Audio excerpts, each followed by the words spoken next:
Rafiki has always been known as the wise and mystical guide of the Pride Lands, a figure whose wisdom seems to transcend the physical world. When Kian was wounded and needed to travel to the Tree of Life for healing, Rafiki made a decision that seemed logical. He sent Makini to accompany him. At first glance, this choice appeared simple. Makini had already been to the Tree of Life, making her the ideal guide for Kian and the Lion Guard. But was that truly the real reason? If Makini was sent as a guide, then why was Ono the one who actually led the group? Ono, despite his diminished eyesight, had the best memory of the paths they needed to take and played a more critical role in navigation than Makini ever did. This raises a key question. Was Makini's presence really necessary for the journey, or was there another purpose behind Rafiki's decision? Rafiki is deeply connected to the spirits of the past, and his wisdom has often been seen as unquestionable. However, the truth is that even Rafiki can misinterpret fate. What if his decision to send Makini was not entirely based on his own foresight, but rather a call from a higher force, something even he did not fully understand? At the time, Rafiki firmly believed that Makini was destined to be his successor, the next royal Miyusi of the Pride Lands. She had trained under him, learned the ancient traditions, and seemed perfectly aligned to one day take his place. But as we later see, things did not turn out that way.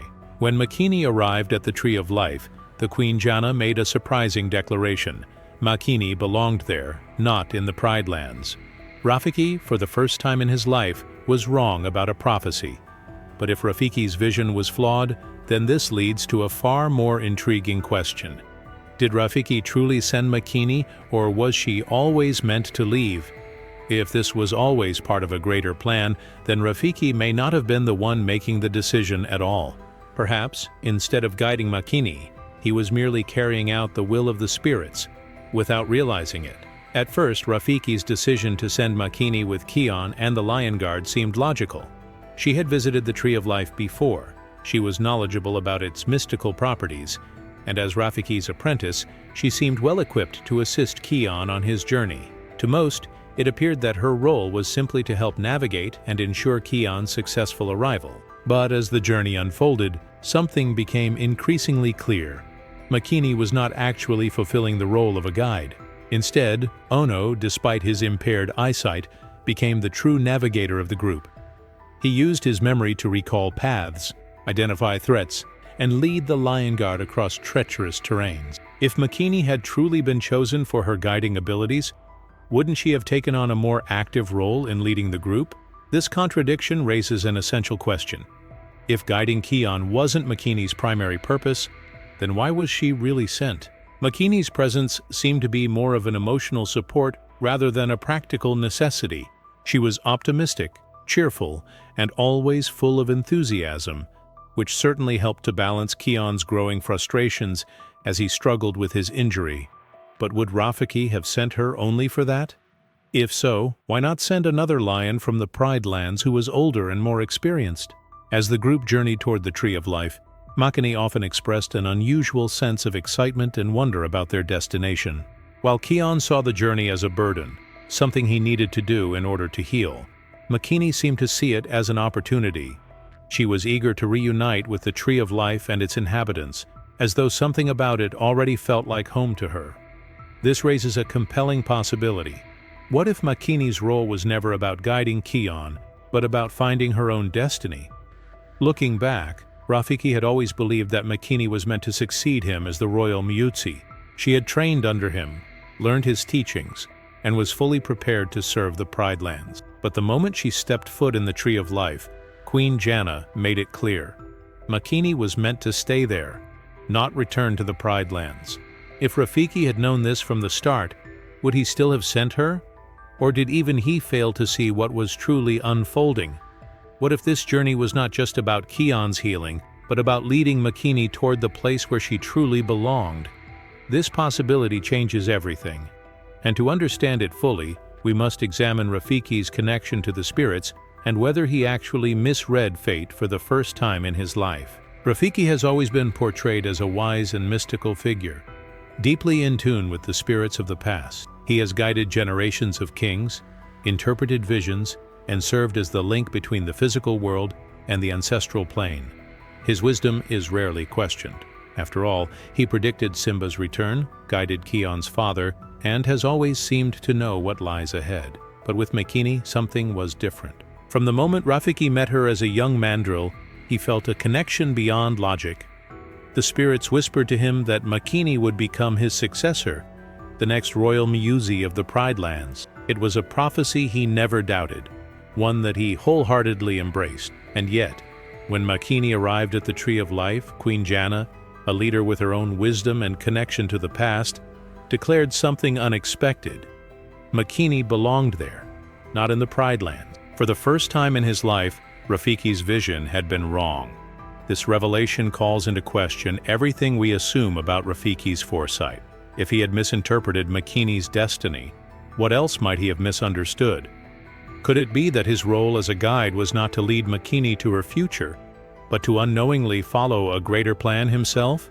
Perhaps Rafiki, despite his wisdom, was merely an instrument in something larger, a plan orchestrated not by him, but by the spirits of the past. Rafiki's belief that Makini was meant to take his place in the Pride Lands wasn't based on selfishness. He truly thought it was what the spirits had told him. But did he misunderstand their message? Was the voice in the wind speaking of her becoming a Muyuzi in general, rather than specifically serving the Pride Lands? This wouldn't be the first time that a character in The Lion King misinterpreted destiny. Mufasa believed his rule would last a lifetime, only for Scar to change that. Kion initially thought the roar of the elders was his curse, when in reality, it was his greatest gift. Destiny, it seems, is not always understood in the moment. Makini's own journey is proof of this. While Rafiki believed he was preparing her for a role at Pride Rock, she was actually being prepared for something greater, a role beyond the Pride Lands, one that would connect multiple kingdoms. This moment humanizes Rafiki.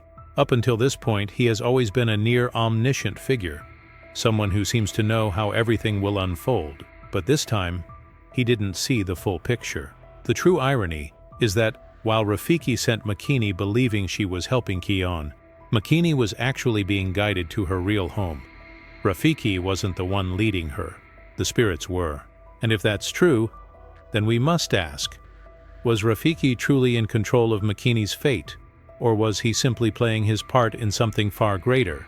This changes the way we see Rafiki, not as an all-knowing mystic, but as someone who, like everyone else, is subject to the mysteries of fate. But what does this mean for Makini herself? If her path was never truly about serving the Pride Lands, then what was her true purpose? And why was she meant to be at the Tree of Life all along? To answer this, we must look at Makini's own transformation, and why her presence at the Tree of Life may have been planned long before she was even born. From the moment Makini set foot in the Tree of Life, something inside her shifted. Unlike Kion, whose journey was about healing and redemption, Makini wasn't there to fix something that was broken. She was there to find something she had never realized was missing. For most of her life, Makini believed she was training to become the next royal Muyuzi of the Pride Lands. It was what Rafiki had always told her, and she had never questioned it. But now, standing before Queen Jana, she was told something that changed everything. You belong here. This moment wasn't just about location, it was about identity. The role of a Muyuzi is to serve as a spiritual guide, but until now, the assumption had always been that a Muyuzi must serve one kingdom. What if that was never true? What if Makini's destiny was not to replace Rafiki, but to expand what it means to be a Muyuzi? Unlike Rafiki, who spent his life bound to the Pride Lands, Makini was now in a place where different species, different rulers, and different traditions coexisted peacefully. She was learning that wisdom was not limited to one kingdom, that knowledge and spirituality could be shared between lands. This realization aligns with the shift in the Lion Guard itself. The very idea of protecting more than just the Pride Lands was something Kion had to learn. At first, he believed his duty was strictly to the Circle of Life in his homeland. But by the time he arrived at the Tree of Life, he understood that his role had to evolve, just like Makini's. Makini's transformation wasn't just about finding her place. It was about redefining what a Muyuzi could be. She would no longer just serve a king. She would serve something bigger than any one ruler or kingdom. This raises an important question. Was this always meant to happen?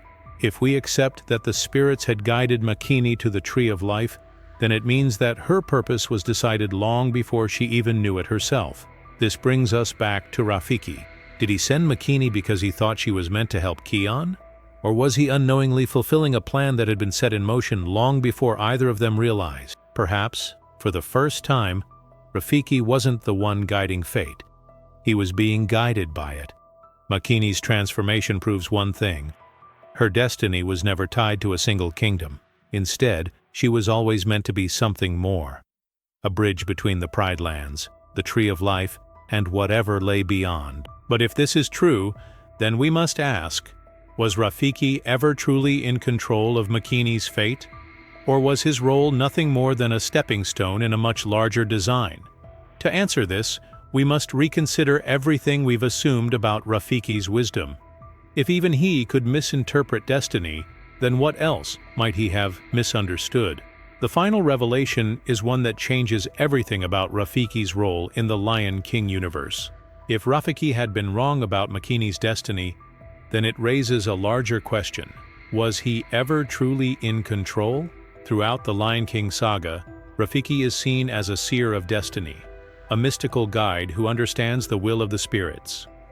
He has always been the one to recognize the true path, whether it was bringing Simba back to the Pride Lands or helping Kian find the Tree of Life. But for the first time, we see a scenario where Rafiki didn't fully understand the future he was shaping. When he sent Makini on this journey, he believed he was making the right choice. He thought she would return, taking his place as Royal Musi of the Pride Lands. But what if Rafiki was not the architect of this plan? What if he was simply playing his part in something much bigger than himself? By staying at the Tree of Life, Makini didn't just redefine what it meant to be a Musi, she became something more. A bridge between two worlds. A symbol of how wisdom, guidance, and tradition do not belong to one kingdom alone. If Rafiki had known this from the beginning, would he have still sent her? Or would he have resisted, believing she was meant to remain by his side? The fact that Queen Janna was the one to reveal Makini's fate suggests that the spirits never intended for Rafiki to make this decision. He was simply a messenger, one who, for the first time, misread the full scope of destiny. This revelation humanizes Rafiki in a way we've never seen before. Instead of being an all-knowing guide, he becomes something more relatable, someone who follows the will of the spirits without always understanding it. Perhaps this is the greatest truth of all. Even Rafiki, with all his wisdom, is not above fate. So now, we must ask, how many of Rafiki's past decisions were truly his own? If even he can misinterpret the will of the spirits, then what else might have been guided by forces far beyond his understanding? What do you think? Was Rafiki truly making his own choices, or was he just playing a role in something much larger?